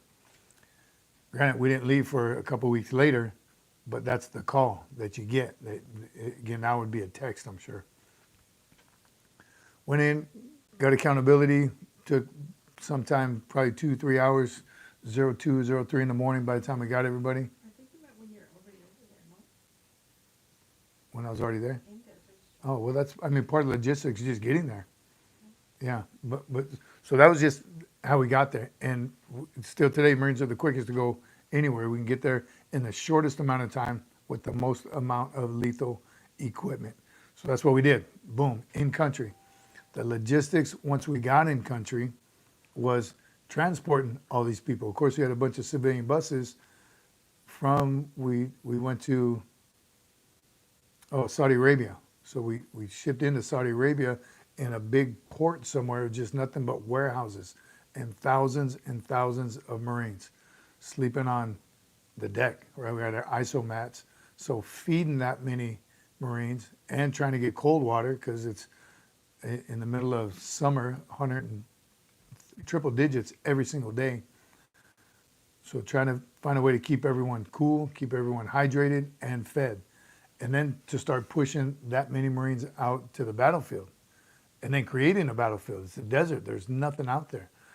We must have filled, I'm guessing, of hundreds of thousands of sandbags is literally what we did every day, building up. And then you got to load them. Then you got to take them with you wherever you go to build up a defensive perimeter anywhere you went. And we didn't stay there very long. We were engineers. So we had to move. Every time we got set up, build a base camp. We'd build a base camp for other people and then move out, go to further north, heading towards Iraq. Built some more base camps, and the how elaborate these base camps were depended on who we were building them for. There's a little bit of animosity because it seemed like when we were building concrete pads, strong backs, so they could put tents over it, and cots we had to move in, was typically for all the other branches of service. Yes, I'll say it. Army, Navy, Air Force, if they even slept on the ground there. We'd build a camp like that, 300 strong backs, engineers, you know what I'm talking about, with a concrete pad underneath it and walkways, of course. They didn't want to walk in the sand. And thousands of sandbags because we built bunkers right outside their tent just in case. And then we move and do that again. So logistically, Doc, again, getting that equipment to those places to build those base camps. Oh yeah, along with food and water and trying to hook up some kind of AC. We must have had MREs for, I'm guessing, 3-4 months before we got a actually cooked hot meal. So I wouldn't have wanted to be in logistics back then. And ammo, MOP gear. Remember the NBC threat, the nuclear, biological, chemical threat of the Scud missiles and all that. So we had tons and tons of extra MOP gears, gas masks, filters. All that stuff was part of the logistics drive chain. I'm telling you, I can't even, and this is just because you asked a question, I'm thinking of all the stuff that we as engineers that got attached to the infantry, all that stuff is just, it just showed up. We went times without food for a couple of days. I think I told that story. We luckily found a warehouse full of Spam. Oh, that was heaven. We had Spam for days. But the logistics to support the entire Marine Corps, every Marine to the fight, I think there was, I don't know how many, 200,000 Marines in the country at one time. Logistically supporting that had to be pretty amazing. So whoever just signed up for logistics, be ready. Great question, Doc, always. All right. And that's pre-service, active service, what you're going to do. All back to your ASVAB score, those you're getting ready to go in. If you want to be logistics, if you want to be infantry, if you want to be 1371s. Again, the MOS, I don't know, did I explain this on the live last time? The first two numbers is your occupational field, occupational specialty. 1371, for instance. The recruiter can guarantee you 1300 field. The 1300 field, which includes 45s, motor T, right? 1345 is motor T, or heavy equipment. Yeah, motor T is different. But 1300 field is 1371 combat engineers. They have utilities, heavy equipment operators. That's all the 1300 field. That's what the recruiter can guarantee you. I think it's in boot camp when you get the second two numbers confirmed. Okay, you made it, 1371. You're in the 1300 field. That's what the recruiter told you. He's not lying to you, but they can't get you don't get the second two numbers, the specifics in that field till later. Same with O3s. You sign up as a O3XX. Later during SOI, you'll get your O331, O311, O341, whatever it is. All right. Doc says, after Desert Storm, how did the experience shape your views on the war, leadership, and Marine Corps as a whole? Last question on DS. Very interesting. Also, again, I had been a Marine for 5 years, training for war, never went, was on the verge of getting out when Desert Storm happened. Long story behind that, but I was able to extend to go to combat. Got in country, found a way to reenlist later. It wasn't that I, joined and tasted war. Now I want more. But I did find it interesting that the leadership level. I was a team leader in Desert Storm. I was a corporal, had a fire team. I was in charge of 3 Marines. But I saw the leadership in the squad leaders, in the platoon sergeant.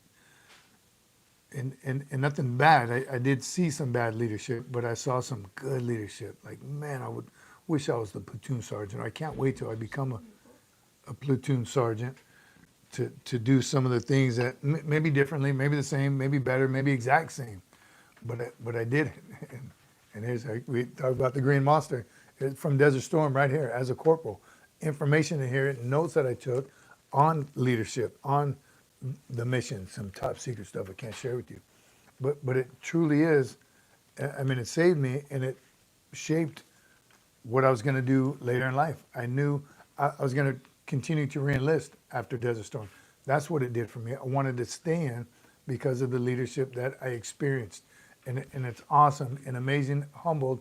I still remember it, all those guys. And as an engineer, if you've seen Jarhead, I talk about that, that's a pretty good depiction of what it was like in Desert Storm. It really was pretty accurate. Not the greatest movie, kind of boring, but it was accurate. So watch it again if you get a chance. Jarhead. I didn't like the casting too well either. That wasn't, could have done better. But the actual footage of a day in the life of Desert Storm, that was pretty accurate. Depending on your MOS, of course, too. But it did open my eyes to why I really wanted to be a Marine. Went to DI school right after that, as soon as I got back. No, actually, no, I went to Somalia, was shortly after that. Then drill instructor duty. So right away, in the beginning of my career, it took 5 years, but once it started, that's when it really started for me, was Desert Storm, Somalia, DI school, and then I was in. And still don't want to leave the Corps. Look at us now, we're talking about it. That's the impact that the deployment did for me, and then the follow-on, everything I learned from combat leadership to today. That's why when I talk about leadership, I get overboard, I don't know. But it's that passionate to me and that important to me for success in life, success in business, success after the Corps. It directly translates from combat leadership to leadership, civilian leadership. That's why. Doc says, how would you, what advice would you give someone getting ready to be stationed in Okinawa for the first time? Again, take notes, take notes, take notes, take notes. Leadership in Okinawa is even different because you're in a foreign country, a friendly foreign country, but there are dangers there. But it is absolutely a different Marine Corps Okinawa than it is mainland, stateside. And here's what I'll tell you, anyone going any foreign country or foreign location, take advantage of it 100% as much as you possibly can. Party with your boys, of course, you're going to. But get better than that. Spend your time at the gym, that's free, and then your free time off base. Get out and see the country, learn the language as much as you can. If you're of rank and age, get a car, get a driver's license, do those things, experience the country. And take notes and use them later. Right? All that stuff will definitely translate later in life. You'll look at stuff again in my book. Take notes that I've taken since Desert Storm. Wow, man, that's Leadership 101. That applies today. Should still be doing this. Why aren't more people doing this? How do people forget where they came from? This is a corporal in combat. Went to another combat. Went to combat as a sergeant. Went as a first sergeant. Went as a sergeant major. All different lessons each and every time. All right. Before we talk leadership, I'm not sure, but I think the producer wants me to go through some Merch, I always forget. Don't forget the merch is on sale. Hey. SFMF-merch.myshopify.com. First and foremost, look at that. You newbies, get them while they're hot. You got to have a green monster. Should look like this after your first deployment. And then grad presents. Here they are. Yes, I do always tend to forget these. SFMFmerch.myshopify.com. Make your own coffee cup. Yeah, how's that? Cassette tape, C-130 rolling down the strip. Oh, you know, this is my favorite right here. And I need to get how do I get a picture of the back of my truck for that big one? Oh, we did it, didn't we? Yeah, we did a short on that. Did we send? Oh, yeah, it was real windy. I got a big fist SFMF on the back of the camper shell on my truck. It's awesome. From the producer. There's a shiny. The Mini Reaper. I like this one. Boom. Kind of in your face. Like this little guy.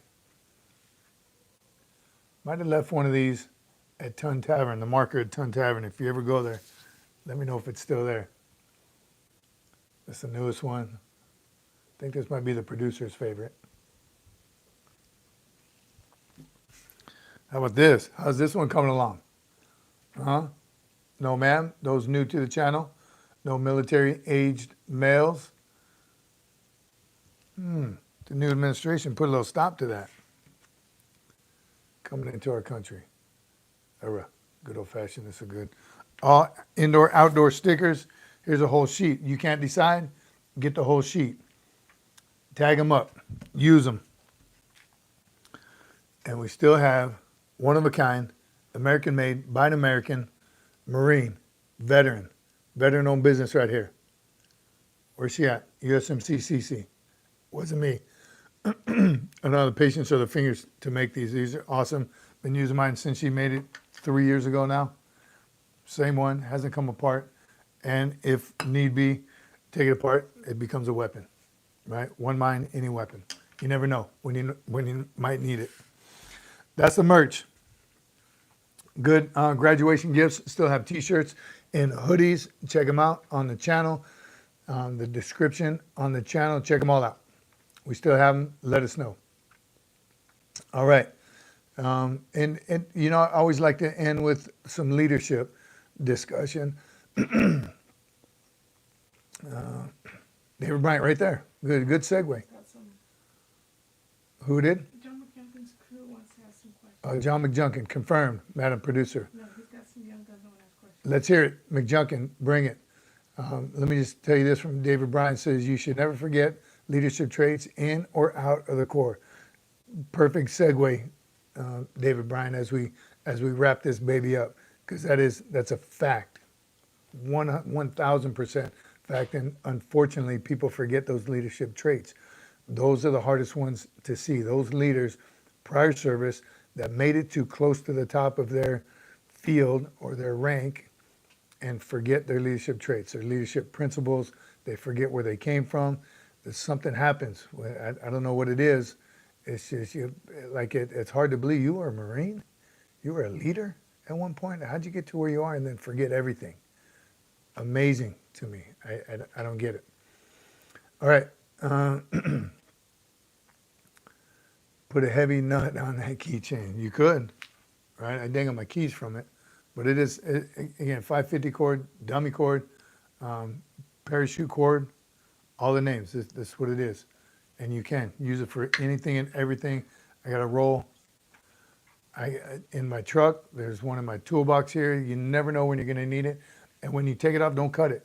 If possible, you got to untie it so you can save it for later. Wrap it up nice and neat. You can use it for anything. 100% American made, American product by an American veteran. All right. I got little rings from New York. Even the ring, American made. This ain't from China. American company from New York. The ring is from New York. Where's the 550 cord from? Pennsylvania. Pennsylvania, Somewhere. Philly, Philadelphia, Tun Tavern. Maybe it came from Tun Tavern. All right. Get them while they're hot. All right. Yes, JJ did tie buckle.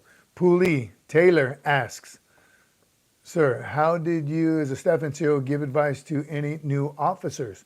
That is a great question. And Ron Thompson, I don't know if he comes to the lives. He has some great leadership input from both sides of the fence. And here's the ideal relationship in any military unit. Doesn't matter if they're male or female, but the senior enlisted advisor and the commander need to have a great working relationship. In the infantry, we joke about it. We're husband and wife, or my work wife, which was my commanding officer, a man.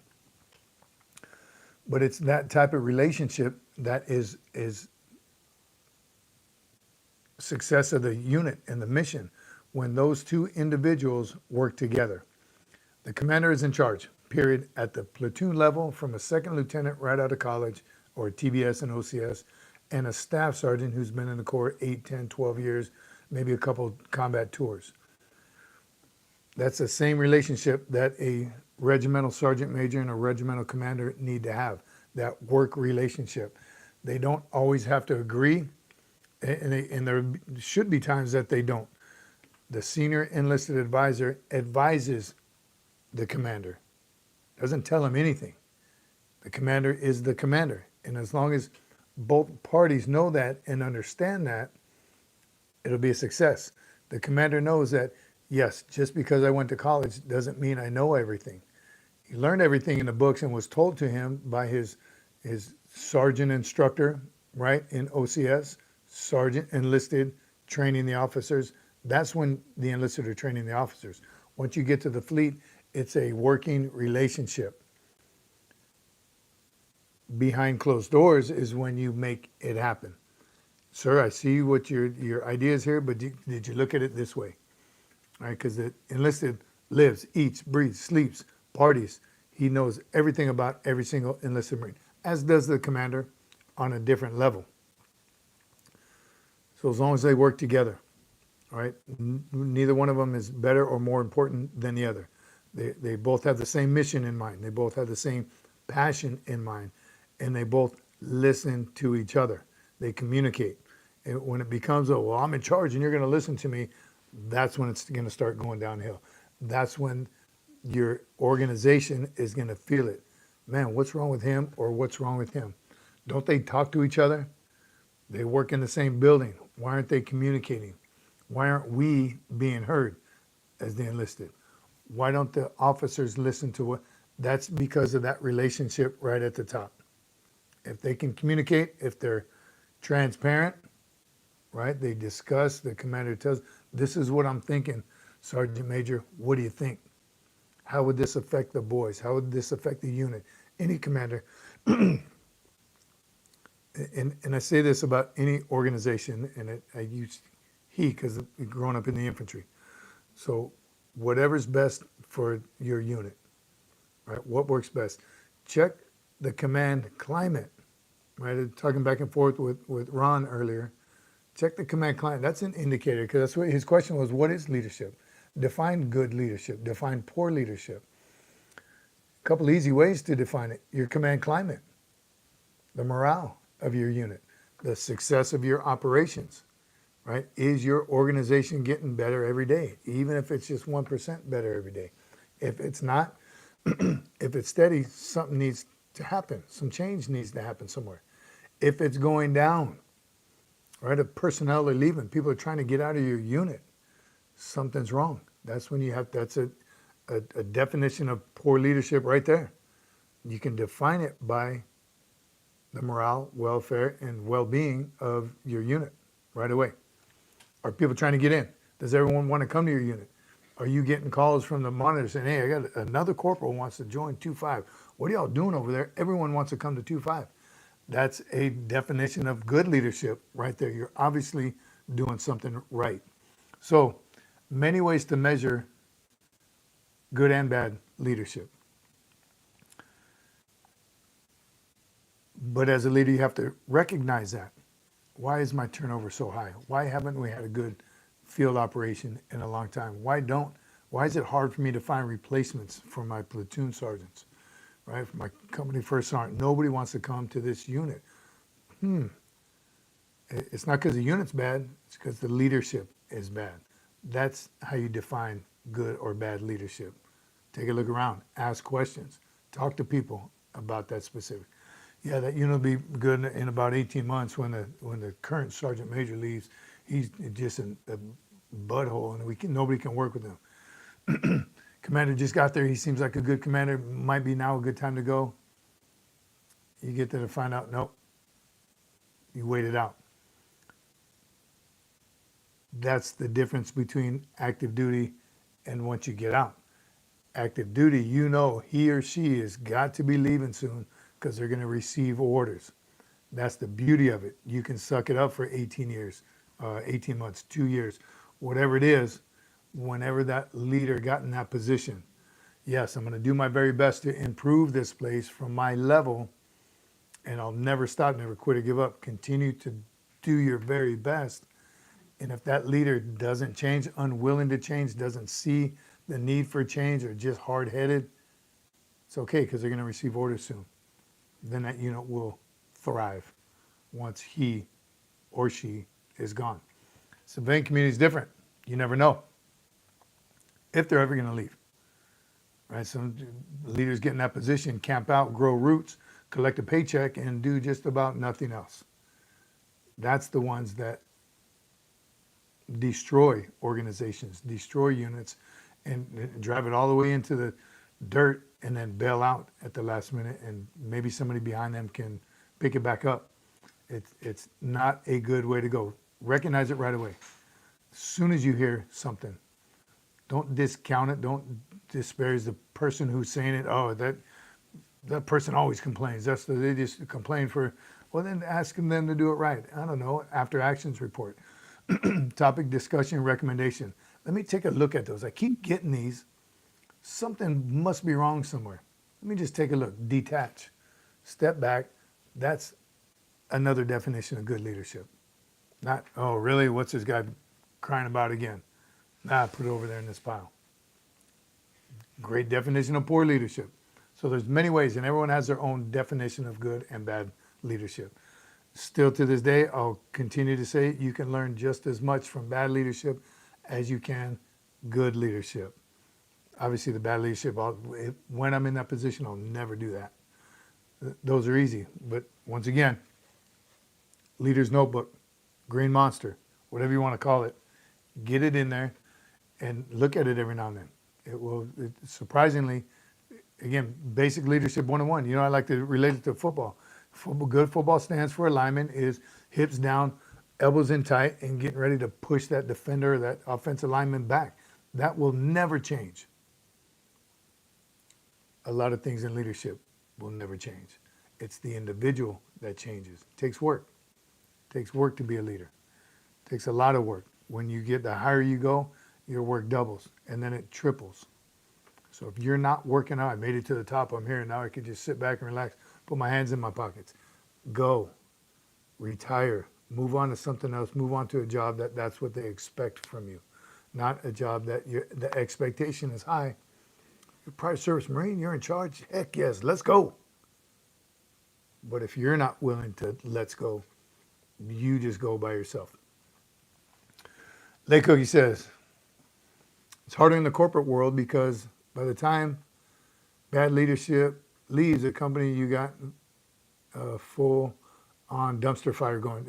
Unfortunately, that happens too, Lay Cookie, and that's just, they drive it so far into the ground, it's can't even get it out. USMC Vet, one last time. Sorry, Major, put it up there again, Vet, unless the producer wants to read it to me.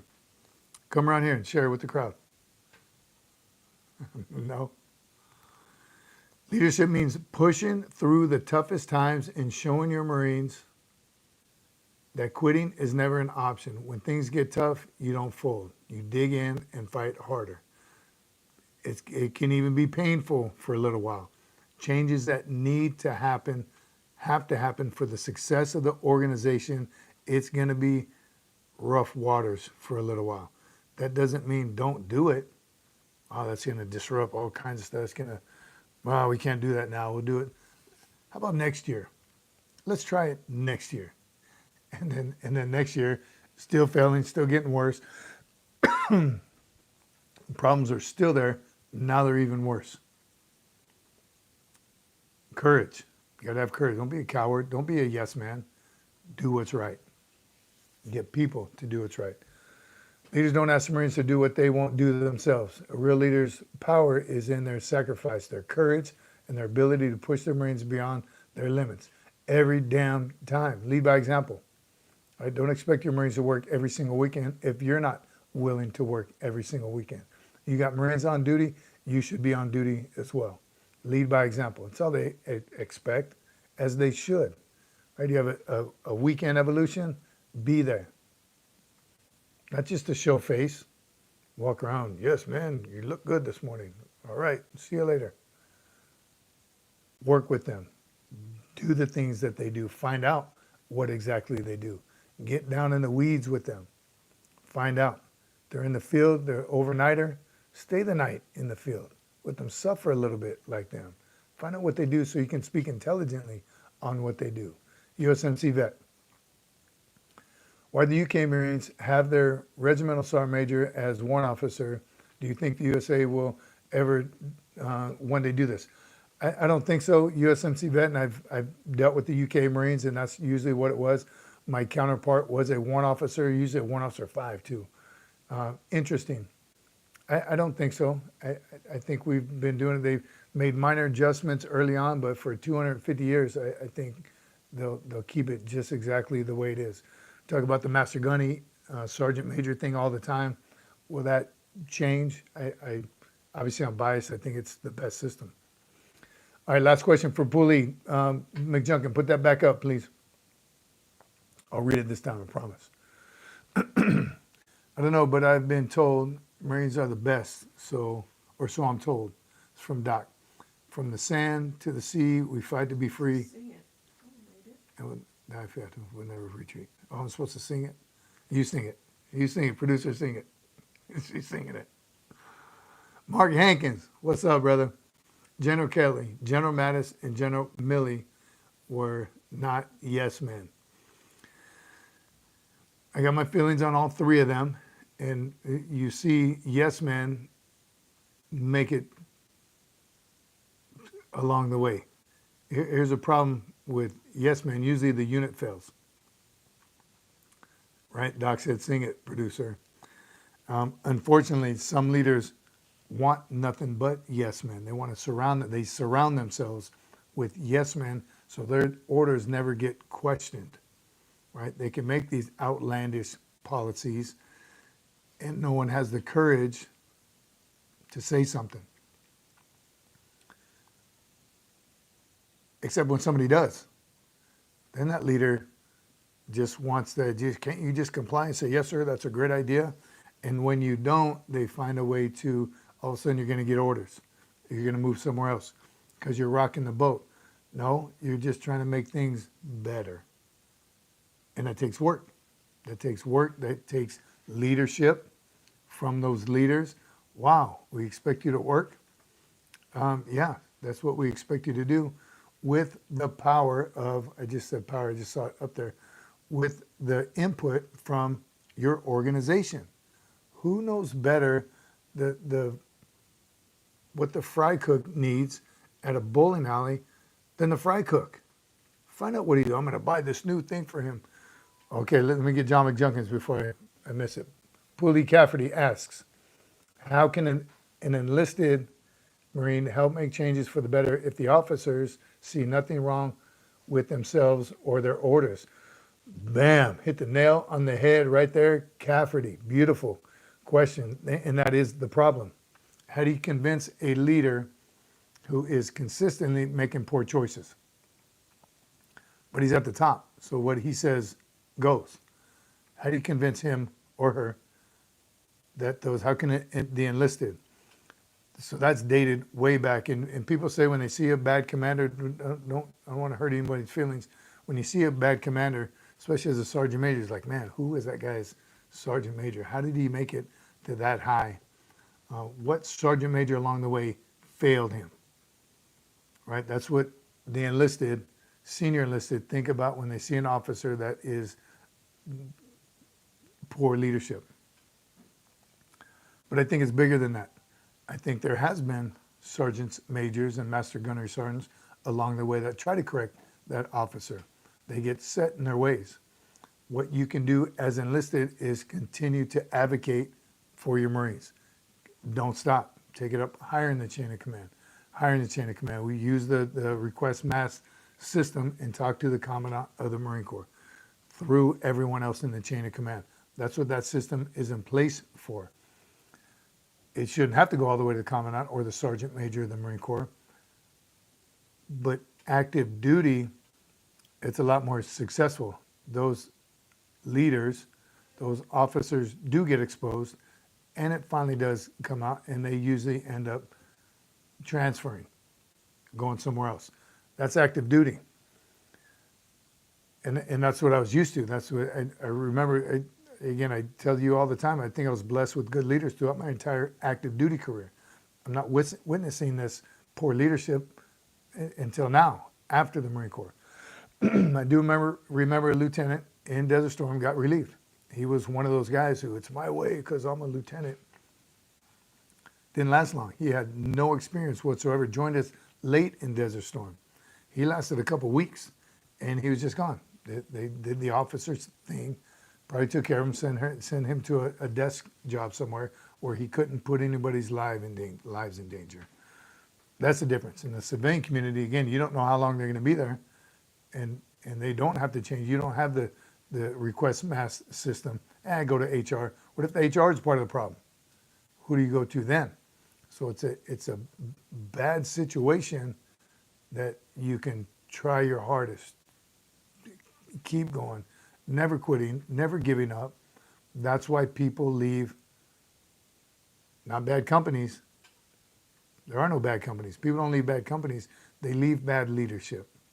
And as a leader of that organization, as a commander, as whatever the title is of that position, you're the HMFIC, head, mother, you know what, in charge. If you are in charge and you recognize things like that, back to Ron Thompson, how do you define bad leadership? Well, you got good people leaving. Your retention is low. You can't keep people at your organization. They want to go, looking for other jobs. Whether they've been there 10 years or 1 year, why do they want to leave so badly? I'm doing great here. Maybe not. Maybe you should start looking at some of those after actions reports, listening to some of those people complaining, if you want to call it, or just advising, sharing their observations with you. Take a look at it. Detach, step back, and take a look. All right. Sam Caceres says, what are my thoughts on Lieutenant Colonel Scheller when he spoke up on top brass decisions and it made him trouble in 2021? It did. He was one of those guys, had absolute valid points. He was pushing the buttons. He was asking the questions. He was asking for accountability. Was he wrong on any of it? Did the operation go well? Nope. It went poorly. People need to be held accountable. No one's willing to do that. So I agree with Stu Scheller, and everyone here needs to read his book, Crisis of Command. Great book. I think it should be mandatory for any Marine that's going to be in a leadership position after the Corps. Crisis in command is what happens in organizations. Great book. Unfortunately, I mean, he can affect less now because he's gone. All right, Stefan Gronick says, you young recruits would do well to listen to the Sergeant Major here. He's giving you sage advice and years of experience and wisdom, so listen up. Thanks, Stefan Gronick. Thank you again for everything. Thanks for being here. It's an honor to even have you on the channel with us, so appreciate you. Thanks for all you've done for our country. URAH. I saw Carrie Ann Marie Potts here. How you doing, Carrie Ann Marie? You don't have to watch it on catch up now. Whether it's a simple task or more complex issues, stepping up shows you're engaged and ready to take responsibility Make your presence and your ideas more noticeable. Same with the open door policy thing. Open door policy. And again, I personally have a couple problems with that. A lot of leaders say it but don't actually mean it.